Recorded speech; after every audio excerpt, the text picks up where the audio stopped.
friends? Thought I'd do a little update down in the basement with you. Got lots of annuals ready to go in. Been moving wood chips outside, and actually a couple little updates out there too. I can't wait to do a video outside with you. We're going to be doing one pretty quick here. But going right on in, we got stuff growing big, and hopefully should be perfect timing for this spring. Let's check it out.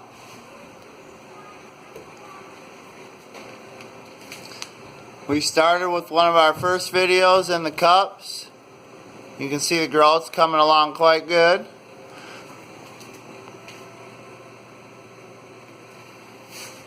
And our next transplant was also sweetie cherry tomatoes. That's filling in quite good as well.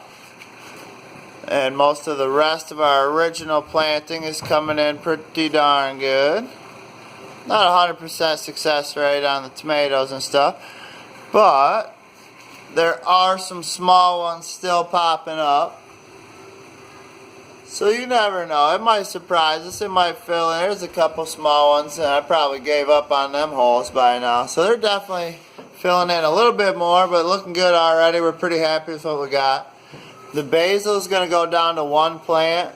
I'm probably just going to snip some of these out and munch on them like microgreens.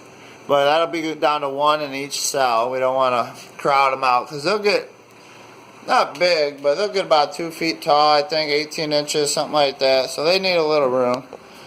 But there's lots of potential down here as well. Pumpkins planted, squash planted, Black Prince tomatoes. Everybody likes them. There have been some flavor award winners last couple, not last couple years, but over the last 5 years they've been in and out. Zucchini squash.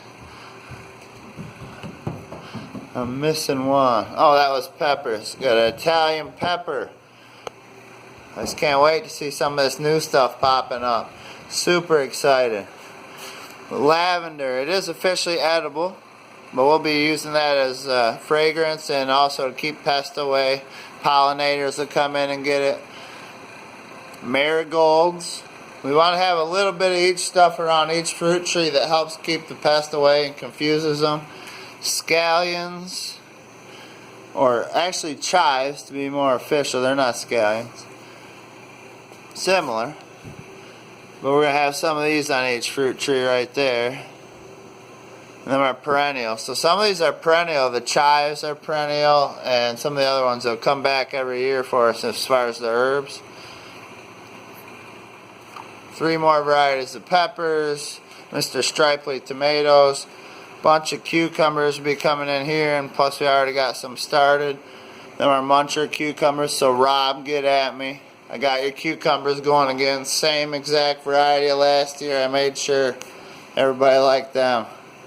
So definitely everybody keep me in mind. About 2 months from now we're going to have veggies kicking out like crazy. And come get them if you want naturally growing.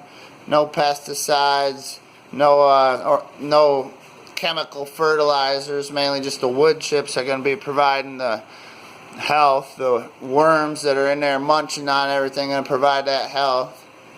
It's about all you need. The nutrients that are in the clay, it's already all there. Alright, if you like what you're seeing. Oh, I did want to mention one thing real quick. When you do these chives, you get 250 in an area like this. Same with the onions over here. 250 in a small area. And actually this is 500. I did 2 packs of chives. So you can put quite a bit of seeds down because you can thin them out later. That's one that you don't have to worry about thinning out. So chives and onions, save your space, plant a bunch of them, and then just thin them when you put them out. Alright guys, if you like what you're seeing, helping you get some confidence and maybe you can get this going on your own. You want to start a little keyhole garden in a small growing space. You just step into that little keyhole and water all your plants. Give me some confidence, get you going in the spring. Like it, share it, and subscribe.